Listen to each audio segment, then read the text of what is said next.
4 अगस्त बहुत खास बात है, क्योंकि देखिए 9 अगस्त को तो खत्म हो रहा है, अब हमें इसमें उद्यापन करना है, इसलिए हमें यहाँ समझना होगा।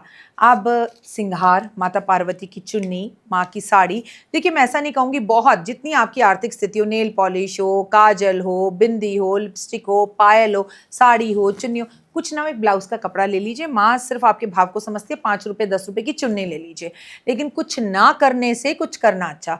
और महादेव के मंदिर में ये सब श्रृंगार माता पार्वती को अर्पण करें। और इस बार आपको माता पार्वती पे नारियल अर्पण करना है।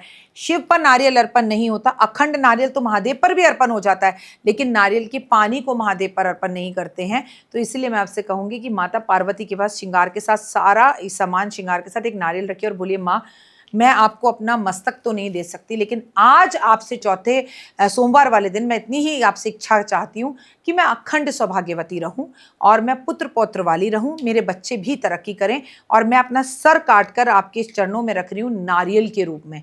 बस इतना ही कर लीजिए। खीर का भंडारा करिए, मिठाई का भोग लगाइए, कलाकंद का भोग लगाइए, कुछ ना हो 5 तरह के फल का भोग लगाइए, पंचमेवा अर्पण करिए, और इस दिन फिर अपने पति के शाम के टाइम पर पैर छूइए, मांग भरवाइए और एक दूसरे को मीठा पान खिलाएं। आप यकीन मानिए, इस तरह से व्रत का उद्यापन अगर आप करेंगी और आपके हस्बैंड भी इस दिन आपको चांदी की पायल जरूर गिफ्ट और तोहफे के रूप में दे, तो ओए होए फिर तो जीवन में कोई चीज ही नहीं जो ना आपको मिले। अब लड़कों की बात करते हैं। लड़की अगर व्रत का उद्यापन करें, सिर्फ एक चीज से, चांदी का एक बेलपत्र लेना और महादेव पे अर्पण कर देना। चांदी ही चांदी कर दो प्रभु, मेरे बिजनेस की, मेरी नौकरी की, मेरे व्यापार की, मेरे रिश्तों की, मेरी पत्नी की, मेरी गर्लफ्रेंड की, मेरे जीवन में हर जगह से बस वैभव शुभ और लाभ आए। मैंने आपके व्रत रखे हैं। कर्महीन मतलब मुझे नहीं आता क्या कर्म करने चाहिए, क्रियाहीन मैं बहुत क्रिया नहीं कर पाया, मंत्रहीन मैं बहुत मंत्र नहीं पढ़ पाया, मैं बहुत कुछ आपके लिए नहीं कर पाया, अज्ञानी बालक हूँ, भोले तेरा ही जाया हूँ। मेरे से जो गलतियां हो इसे क्षमा करना और इस बेल पत्र के जरिए मेरी गलतियों को माफ करके मेरे इस व्रत को संपूर्ण करना। बस हो गया उद्यापन। क्या इस दिन हमारे पिछले कर्मों का भी कुछ कटौती हो सकती है, क्योंकि आप कर्मों की बात बहुत करती हैं। बिल्कुल। तो क्या कुछ ऐसा है कि चौथे सोमवार में? देखो मैं एक बात बताऊं, जिंदगी में कभी मंदिर मत जाओ, भगवान की पूजा मत करो, कर्मों की कटौती सिर्फ एक से होती है। जिस दिन तुम्हारे माता पिता तुम्हारे सर पर हाथ रखकर आशीर्वाद दे दे, खुश रहे, उनके हृदय से प्यार निकल जाए, उनके हृदय में से मुस्कान निकल जाए, दिल से आशीर्वाद निकल जाए, महादेव तुम्हारी पूजा करने तुम्हारे घर आएंगे। लेकिन आप मंदिर में तो दूध दही शहद चीनी के भंडारे कर रहे हो, पूरे के पूरे कावड़ लगा रहे हो, कावड़ियों की मदद कर रहे हो, और पिताजी के पास बैठकर ये 2 मिनट पूछने के लिए नहीं है। पिताजी बार बार कमरे में आते हैं कि ये मुझे बचपन की तरह गले लगाए, ये मुझे प्यार करे, पूछे पापा जी आज आपके साथ थोड़ी देर मैं लूडो खेल लेता हूँ। वो टाइम हमारे पास क्या है? पापा मुझे मत समझाओ, आपको ज्यादा पता है, खुद कर लो, ये करने की जरूरत नहीं, आप अब बूढ़े हो गए हो। मत कहो ऐसी बातें, बहुत तकलीफ देती हैं तमन्ना। जस्ट 2 प्यार के बोल आप अपने पापा से बोल लीजिए। मत चढ़ाइए महादेव पर, एक लोटा भी मत चढ़ाइए जल का, उनके चेहरे पर मुस्कान है, भगवान आपके घर पर है। और जो लोग 3 सोमवार नहीं रख पाए हैं जी व्रत, वो चौथे सोमवार क्या करें? नहीं, आप व्रत नहीं रख पाए तो व्रत मत रखिए। ऐसा नहीं होता पहला रखा, दूसरा रखा, तीसरा रखा, चौथा नहीं रखा। हाँ ऐसा भी हो सकता है, आप पहला दूसरा रखें फिर आपको बीच में पीरियड्स हो जाएं, तो आप व्रत कंटिन्यू करिए। अगर ऐसा हो गया, पूजा मत करिए। ऐसे में जितना पूजा की सामग्री में आपका पैसा लगना था वो किसी जरूरतमंद बच्ची को दे दीजिए, किसी मंदिर के बाहर बैठे हुए बच्चे को दे दीजिए कि भगवान आज इतने ही पैसे पूजा में लगने थे, तेरे बेलपत्र खरीदती मैं इस बच्चे को दे रही हूँ। पिज्जा खिला दीजिए, आइसक्रीम खिला दीजिए, 2 पराठे बनाकर उस बच्चे को खिला दीजिए। लेकिन ऐसा नहीं हो सकता कि आपने शुरू से व्रत नहीं रखे और चौथे दिन रखें।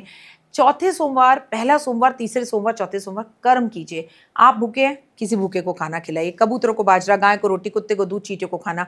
ऐसे में ना धरती में पानी भर जाता है, बारिश बहुत होती है तो सांप निकलते हैं। प्लीज कोशिश करिए कि सांप को ना मारें, किसी से पकड़वा कर सपेरे वगैरह से सांप को साइड करवा दें। लेकिन बेजुबान जानवरों को, एक तरफ तो व्रत रख रहे हो, छिपकली को मार रहे हो, है ना, ऐसा मत करिए। बेजुबान जानवरों को, गाय को मार रहे हैं, ऐसा मत करिए, प्लीज मत करिए। अगर वो बेजुबान जानवर तो ये भी नहीं बोल सकता कि उसे दर्द हो रहा है। व्रत रखो ना रखो, किसी पे अत्याचार मत करो, आप अपनी मेट्स पर हाथ मत उठाओ। और क्योंकि शनि बड़ा प्रकोप देगा, सावन के टाइम पर शनि बेहद प्रसन्न होते हैं।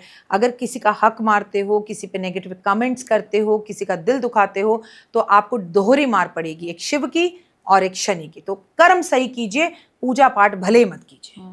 अच्छा, चौथे सोमवार में कोई संकल्प लिया जा सकता है? चौथे सोमवार पे संकल्प लिया जा सकता है कि प्रभु आज आपका सावन का आखिरी सोमवार है, 4 अगस्त हो गई है और मैं 9 अगस्त को तो सावन संपूर्ण हो रहा है, लेकिन मैं आपके व्रत अभी 16 सोमवार पूरे रखूंगी, या जिस तरह से मैंने अभी आपकी पूजा करी है मैं लगातार करूंगी। और हर रोज महादेव की पूजा बिल्कुल इसी शिद्दत से करिए। और चलिए, पूरे साल नहीं कर सकते तो चतुर्मास में कर लीजिए, है ना, तो आपको बड़ा अनुभव अच्छा होगा।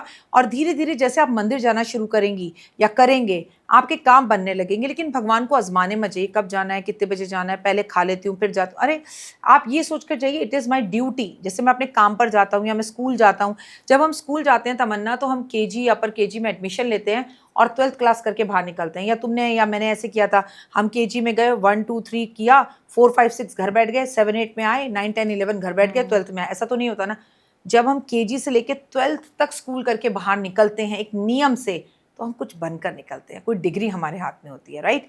तो अगर आप भी मंदिर रेगुलर जाते हो और इसे अपनी ड्यूटी समझते हो, तो आपको पता है भगवान भी इंतजार करता है। हे भगवान अभी तक आई नहीं, रोज तो आ जाती है, भूखा बैठा हूँ, रियली में इंतजार करते हैं।